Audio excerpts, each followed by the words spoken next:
వాలంటీర్లు మీ ఇంటి దగ్గరికి రారు, సచివాలయ ఉద్యోగులు ఉండరు, పింఛను మళ్ళా 10 రోజులు వస్తాయి, వైఎస్ఆర్ ఆరోగ్యశ్రీ ఉండదు, అమ్మఒడి ఉండదు, వైఎస్ఆర్ చేయూత ఉండదు, వైఎస్ఆర్ ఆసరా ఉండదు, 0 వడ్డీ ఉండదు, అమ్మఒడి అసలే రాదు, వైఎస్ఆర్ ఆరోగ్యశ్రీ ఉండదు.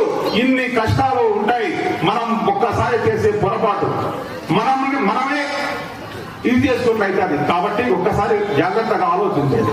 ఇన్ని కష్టాలు మళ్ళా జన్మభూమి కమిటీలు వస్తాయి. పొరపాటు చేస్తే ఆ జన్మభూమి కమిటీ చుట్టూ తిరగల, మళ్ళా ఎంఆర్ ఆఫీసు తిరగల, మళ్ళా మున్సిపల్ ఆఫీసు చుట్టూ తిరగల, మళ్ళా పాతకాలం మీద 10 రోజులే. ఇన్ని కష్టాలు కోరి తెచ్చుకోవాల్సిన అవసరం మనకుందా?